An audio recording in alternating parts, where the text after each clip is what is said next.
Silakan Pak Faisal. Oh, ini jadi serius banget ya. Ini jadi pembicaraan. Iya, saya kira tadi boleh. Saya kira nih kalau main tinju kelas berat ringan ini kelas berat udah. Ya jadi kita larinya udah jauh banget nih Bang.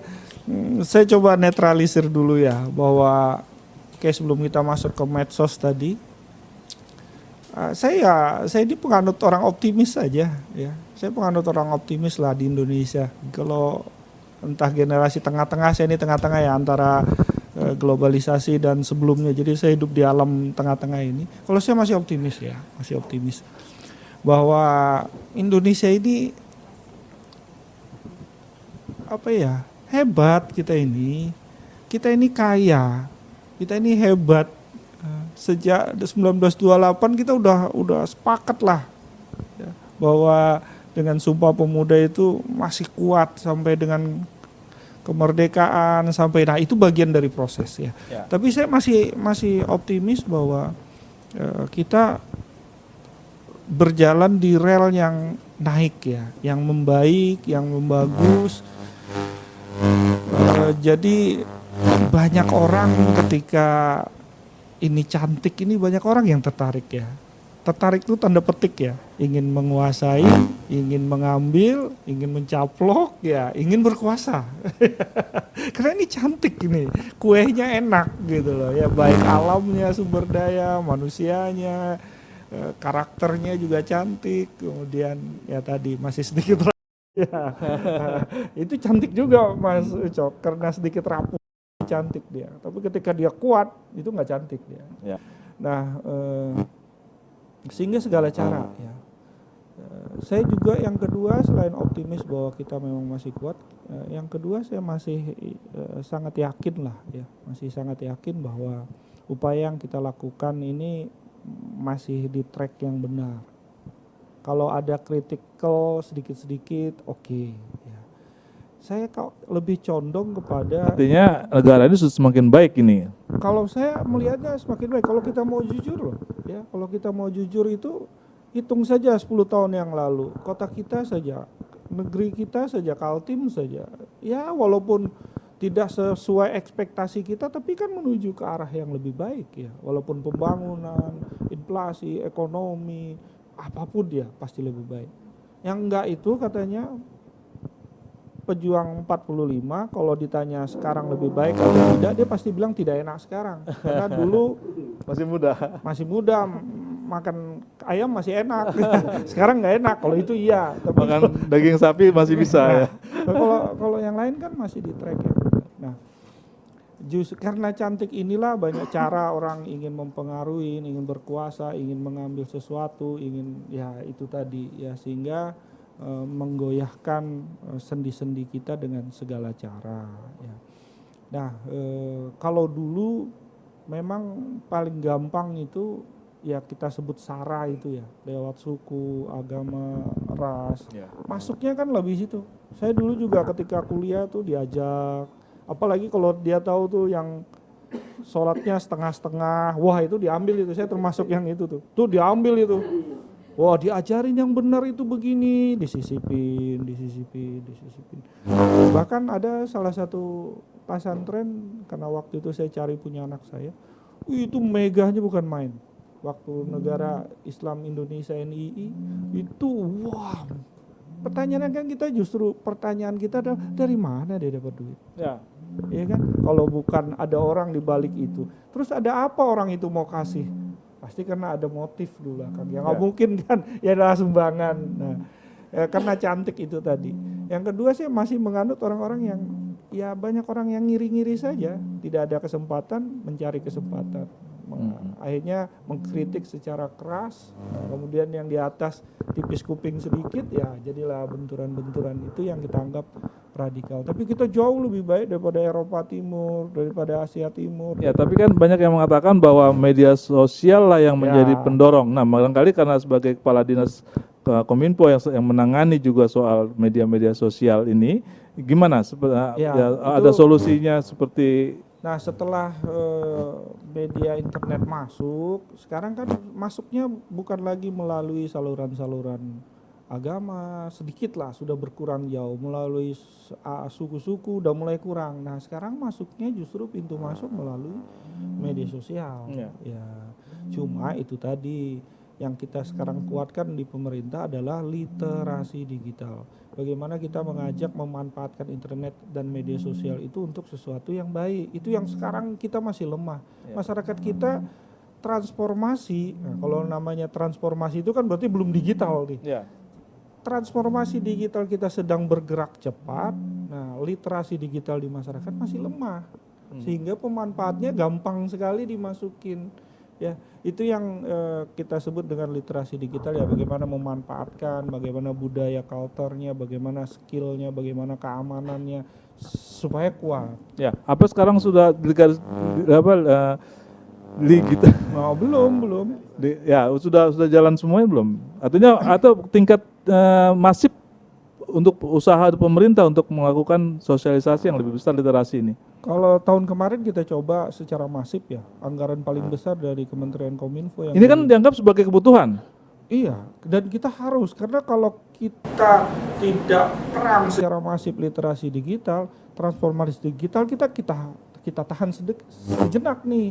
Nah, contohnya Kaltim nih, karena kita IKN 3G, 4G saja hanya sedikit nih, Ya. 5G hanya Balikpapan, tapi ketika IKN dipaksa harus 4G dan 5G semua, di IKN loh, di lahan kosong itu udah 5G sekarang. Sementara masyarakatnya Masyarakat belum siap. dalam literasi Tahun digital. ini saja, ini contoh di Kaltim, PPU Pasir, dulu kita mau bangun menara itu 10 saja mungkin butuh waktu 2-3 tahun. Sekarang tahun 2002 targetnya 50-55 tower dibangun.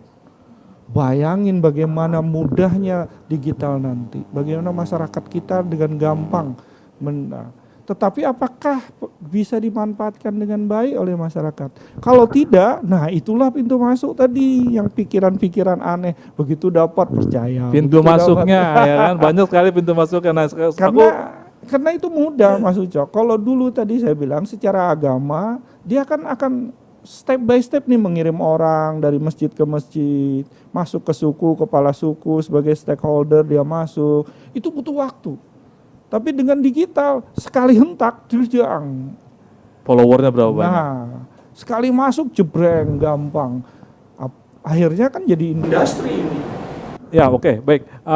Tadi Pak Faisal sudah menyebut tentang adanya kelompok-kelompok tadi. Mungkin saya akan ke Pak wartawan lagi nih, kembali kan, bahwa di Kaltim ini sudah sampai di mana ya tingkat, misalnya tadi kan sudah ada kelompok teroris ya, pengamatannya di Kalimantan Timur lah minimal.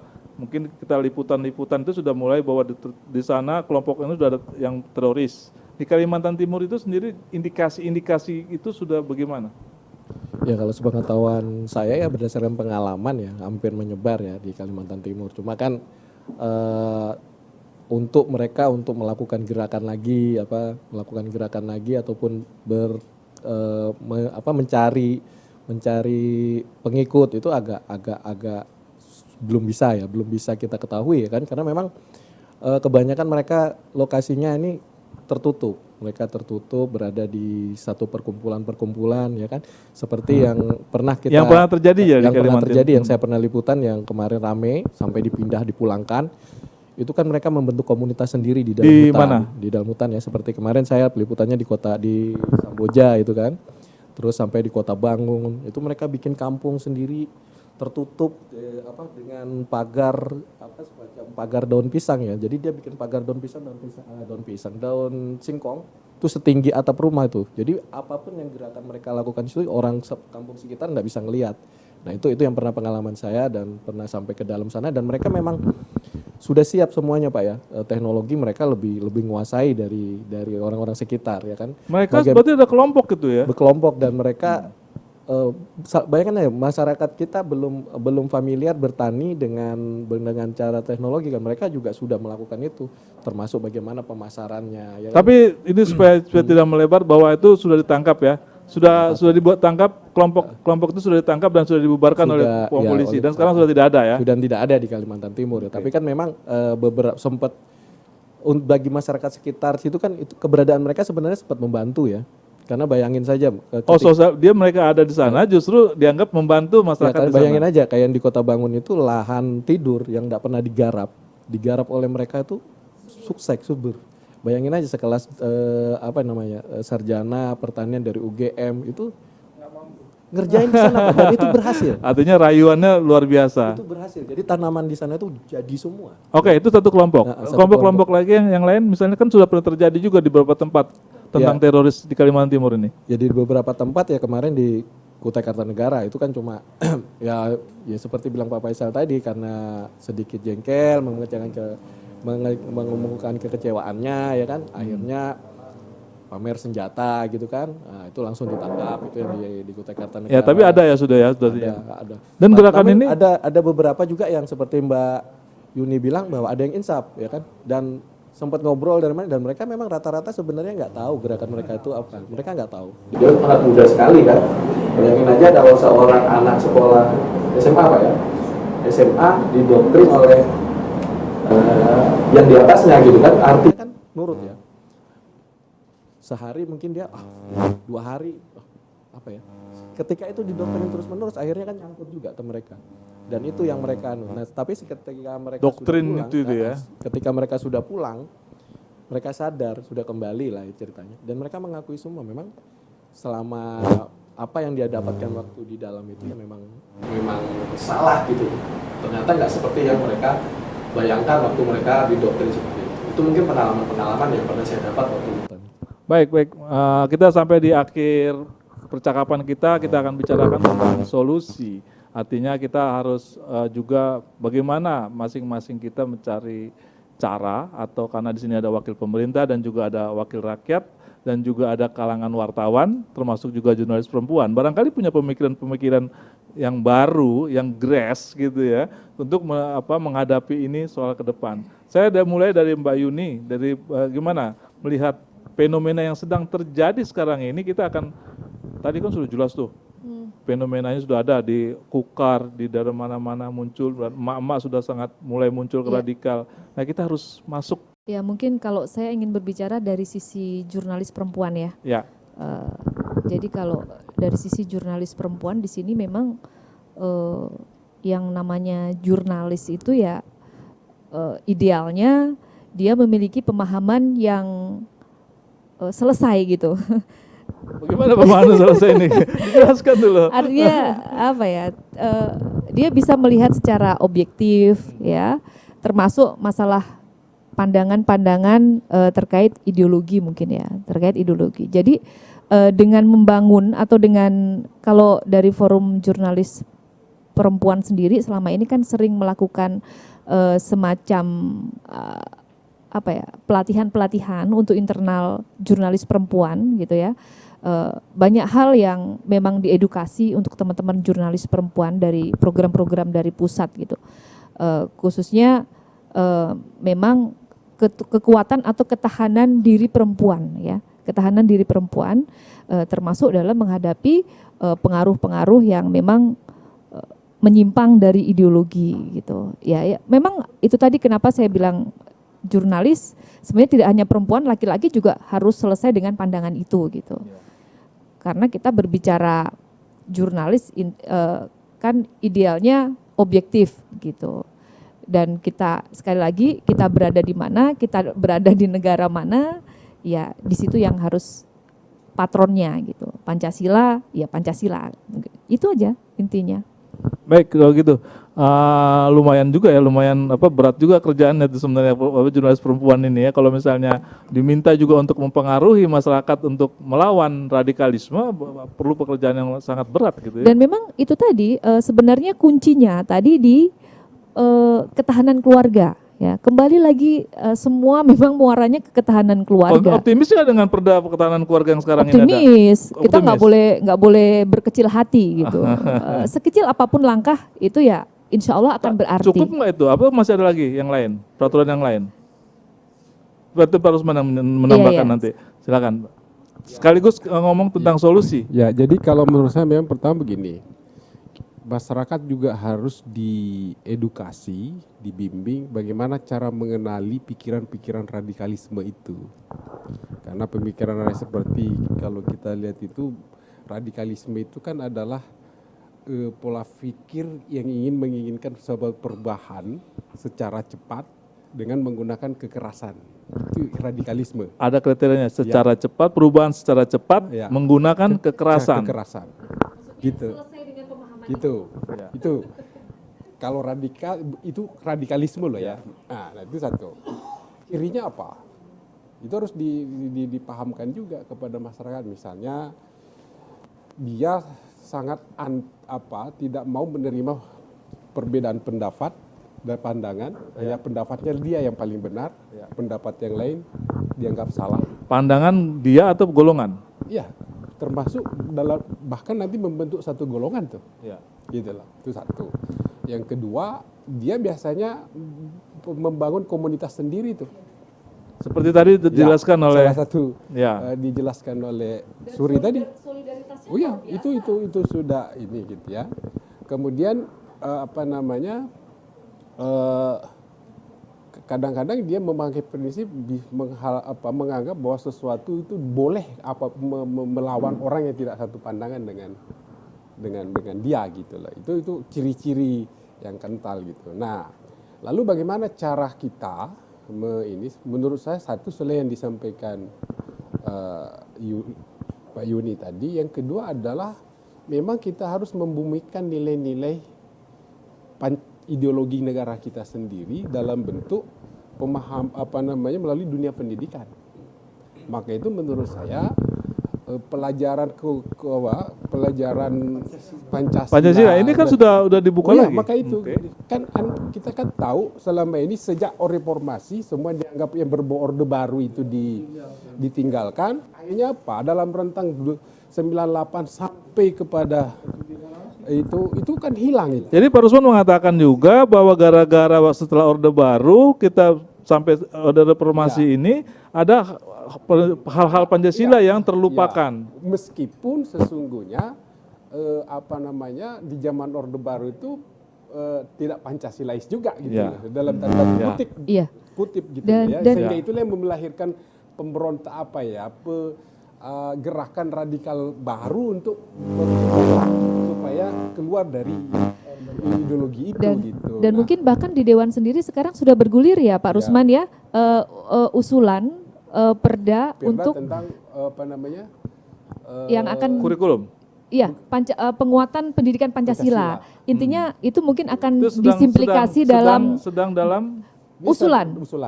Jadi itu nanti mungkin akan disimplikasi dalam perda pendidikan yang sudah ada begitu ya Pak Rusman. Baru usulan. Nah ini di situ satu adalah bagaimana kita membumikan nilai-nilai Pancasila itu dalam dunia pendidikan. Artinya pendidikan Pancasila dan kewarganegaraan itu penting untuk dihidupkan kembali. Tetapi tentu dengan materi muatan pelajaran itu tentu harus dipikirkan benar, tidak lagi yang timbul kontroversi sebelum-sebelumnya. Itu perlu penting sekali gitu ya. Lalu yang kedua memang saluran-saluran media sosial itu yang perlu difilter. Ya, lalu yang ketiga tadi di kampus atau di ini yang kan di kampus itu kan adalah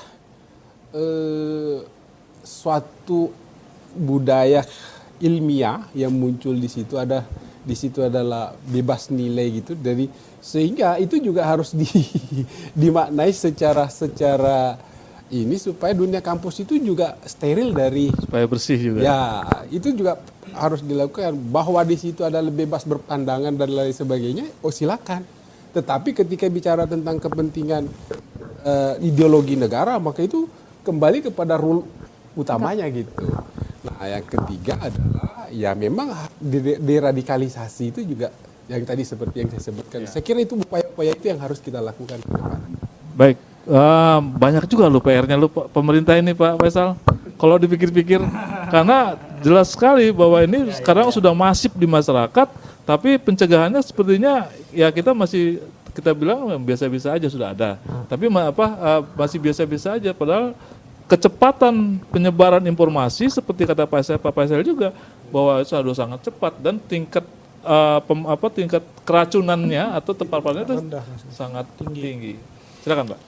Saya kira itu solusi ya. Saya juga sependapat lah bahwa memang kita harus kembali mengangkat Pancasila itu di hulunya ya. Ketika kita bicara itu harus dari dini ya. Nah, kalau kita sementara ini kan hanya sporadis ya, ngelawannya ada kasus lawan kasus, capek. Memang kita harus mulai lagi. Ya, kita harus mulai kembali. Sekiranya saya sependapat mungkin catatannya adalah metode-metode pengajaran atau kurikulum Pancasila ini yang harus kita buat dengan pola kekinian. Ya, kita harus digitalisasikan Pancasila ini. Nah, kalau bahasanya kan jadi begitu loh. Mari kita digitalisasikan Pancasila ini, baik dalam bentuk aplikasi, dalam bentuk-bentuk yang, karena anak-anak sekarang kan daya tangkapnya udah beda jauh dengan kita dulu. Kita dulu pola P4 ya. Ya. Ya, tapi kan anak-anak sekarang nggak bakal ya. Kalau nggak beda.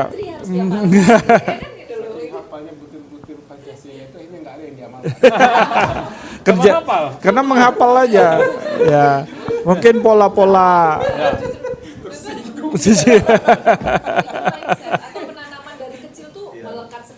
Iya, cuma kan kalau anak-anak sekarang kita paksa dengan pola begitu sulit. Kita harus cari pola lain ya. Jadi saya sependapat itu salah satu solusi untuk ketahanan bangsa kita. Yang kedua mungkin kita sering lupa juga, walaupun di dalam Pancasila itu ada masuk unsur-unsur etika ya. Budi pekerti ya, kalau sebelum generasi orang-orang tua kita dulu mungkin budi pekerti. Ini juga hilang nih. Kita lebih Pancasila, matematik, kimia bisa lebih kok. Tas anak-anak sekarang lo gede-gede isinya. Mungkin misalnya dimulai budaya etika bergrup. Ya, etika ya termasuk di dalam itu yang ingin saya sampaikan. Jadi ada ketika kita bicara budi pekerti, ketika kita bicara etika, bukan saja etika di dunia nyata, tapi etika di dunia maya, gitu loh. Jadi itu mungkin yang tambahan yang harus kita sisipkan, ya. Kemudian yang ketiga, ya saya masih menganggap bahwa kita masih memerlukanlah media sosial itu. Jadi jangan media sosialnya masih memerlukan tuh, sangat memerlukan. Sangat memerlukan. Berarti levelnya sudah sangat lebih tinggi. Karena kita udah jadi sebuah kebutuhan kita ya. Apalagi gara-gara pandemi kemarin. Aduh, suka tidak suka. Ya, internet, Zoom, grup WhatsApp, wah itu sangat membantu sekali. Apakah setelah pandemi gara-gara banyak kasus kita buang itu? Kan tidak. Ya, mudah-mudahan kita sepakat soal itu.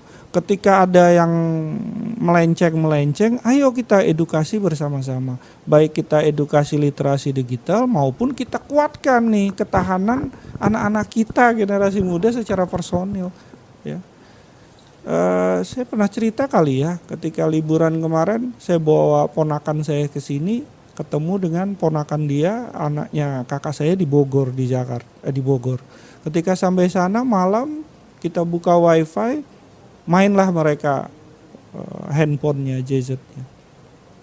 Saya yakin itu udah main game, saling bertukar cerita. Ketika saya dekat, keponakan saya yang di Samarinda cerita main game, teknik-teknik dan strategi dia main game. Anak kakak saya, ponakan saya yang di Bogor, dia cerita strategi ini loh game yang saya buat. Yang satu masih main game orang, yang satu sudah bikin game, Pak. Dia ajarin gini loh bikin game. Anak-anak Jakarta loh udah pinter-pinter bikin game.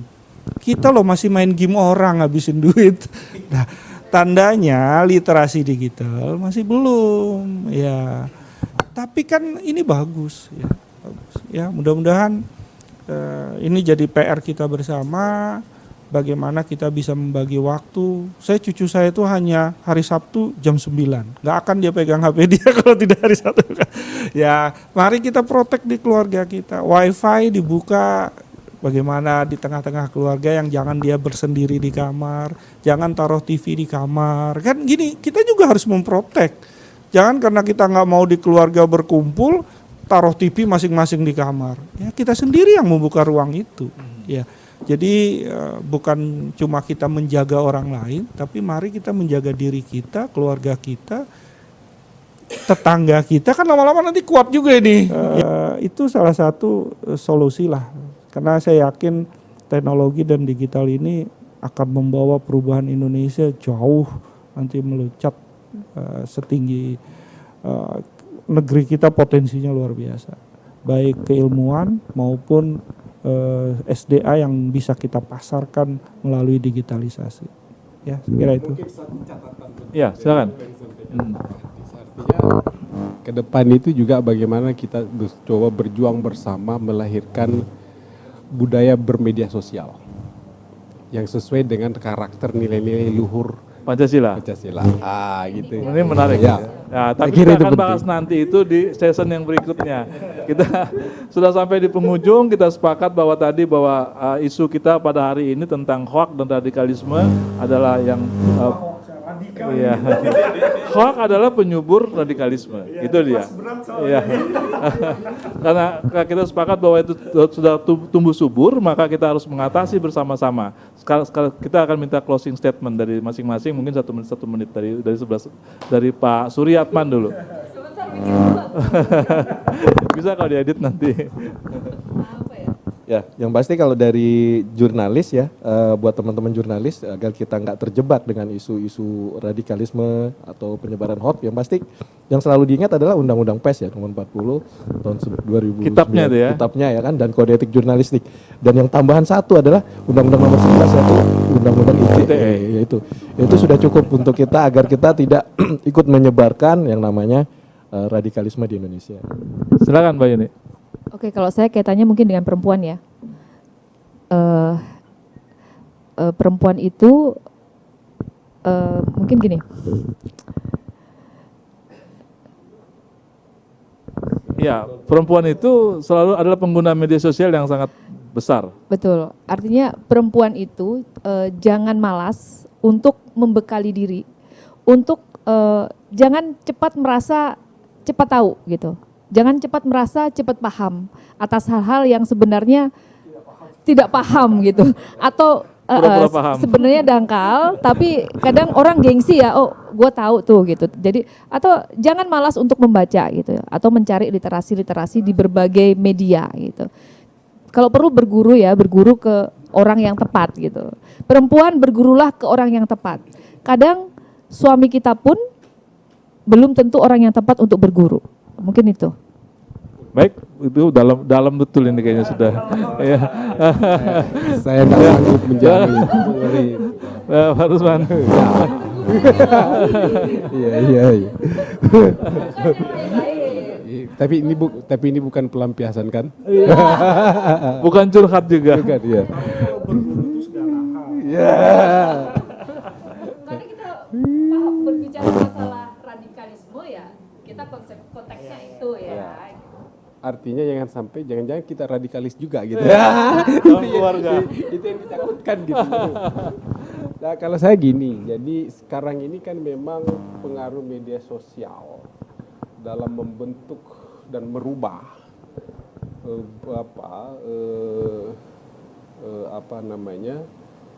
komunitas-komunitas sosial atau perilaku sosial masyarakat itu sangat efektif. Maka apalagi kalau sekarang saya nggak tahu, pasti nanti Pak Faisal tahu persis kondisi sekarang. Di 2019 kalau tidak salah, bahkan 2020 ya, pengguna internet itu di Indonesia sudah 202 juta loh. Ya. Bayangin, artinya kalau kita pakai jumlah penduduk 70. 270, berarti itu kan kisarannya 80% sudah penduduk Indonesia yang menggunakan internet. Pertanyaannya, pengguna internet ini dari berbagai segmentasi standar pendidikan. Ya. Nah, itu menunjukkan bahwa betapa dahsyatnya media sosial ini bisa merubah segala-galanya. Maka itu disitulah pentingnya kehadiran negara di dalam menjaga itu, filter itu, melakukan itu semua. Tetapi bukan berarti bahwa media sosialnya kita berangus, tetapi bagaimana kita mendorong rakyat kita memanfaatkan media sosial itu dalam membangun kehidupan sosial yang lebih demokratis, yang lebih aman, yang lebih sejahtera dan lain sebagainya. Iya, dan peningkatan ekonomi di situ sebetulnya gitulah esensinya gitu. Tapi bukan dimanfaatkan media sosial itu sebagai suatu sarana efektif untuk mengkaburkan nilai-nilai kebangsaan kita gitu. Itu yang menurut saya yang harus kita lakukan ke depan. Saya kira itu. Baik. Apa ditambahin lagi? Enggak, kenapa saya sampaikan itu tadi? Ingat nggak kasus Ya, kemarin ada yang menambah. ingat nggak kasus yang sekeluarga diajak untuk bunuh diri? Iya, Nah itu sudah. Surabaya. Iya, itu beberapa kali terjadi kan gitu. Ya, Itu sih. itulah radikalisme yang sesungguhnya. Betul. Sangat luar biasa itu ya. Iya.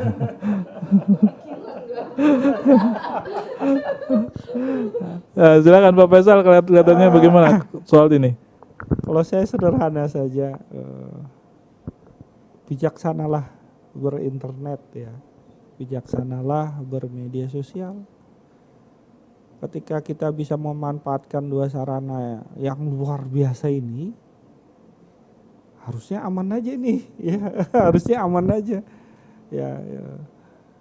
Kemudian mungkin yang ingin saya sampaikan bahwa sasaran literasi digital yang harus menjadi prioritas saat ini dari kacamata saya adalah pendidik dan perempuan. Ya. Ini dua hal yang harusnya menjadi titik prioritas literasi digital. Sekali lagi, literasi digital itu bukan cuma soal ekonomi ya, tapi soal skill. Bagaimana dia bisa memanfaatkan, soal keamanan ya, bagaimana dia bisa aman dengan bermedia sosial dan berinternet. Kemudian culture, budaya, ini penting kita ingatkan. Ya. Jadi semua hal ini harusnya menjadi sebuah skala prioritas. Ini yang mungkin terlupakan ya.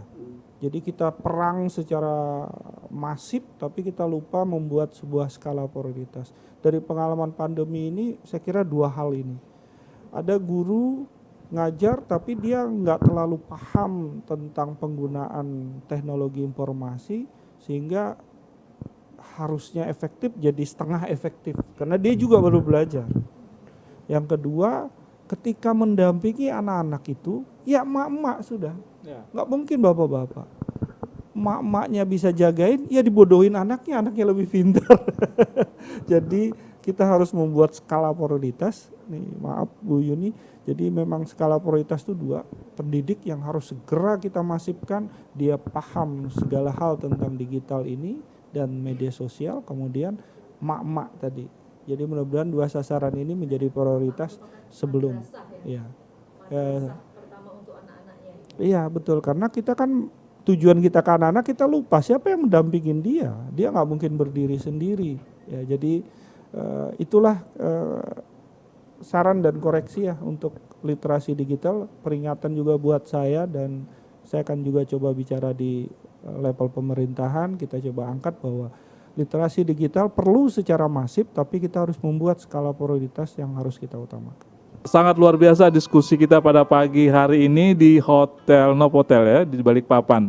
Kata kuncinya adalah literasi digital untuk menangkal hoak maupun penyubur radikalisme, tumbuhnya radikalisme. Tapi ada kesepakatan bahwa ternyata Pancasila adalah benteng kita yang harus kita perkuat. Inilah yang harus pemerintah telah membuka ruang kembali untuk pelajaran Pancasila masuk di seluruh level. Ini kita sambut di Kalimantan Timur, kita sambut baik. Mungkin pemerintah di Kalimantan Timur juga akan mengeluarkan, sedang mengusulkan perdanya bahwa Pancasila menjadi ujung tombak memperkokoh ketahanan bangsa. Dengan pola kekinian ya, karena penting sekali pola kekinian. Jadi jangan lagi bahasa-bahasa yang baku seperti yang lalu-lalu. Terima kasih, kita sudah sampai di ujung acara kita. Saya ucapkan juga pada Bang Suryatman ya dari JTI, kemudian terima kasih kepada Mbak Tri Wahyuni dari Forum Jurnalis Perempuan Indonesia, kemudian Bang Rusman Yakub dari anggota DPRD Kalimantan Timur, dan Pak Muhammad Faisal, Kepala Dinas Kominfo Kalimantan Timur. Terima kasih juga kepada seluruh kerabat-kerabat yang ada di sini. Ya, termasuk juga yang sedang kru-kru yang sudah ini ya, dari pagi sudah sangat setia menemani kita hari ini. Baik, semoga diskusi kita bisa memberikan manfaat kepada kita semua. Wassalamualaikum warahmatullahi wabarakatuh.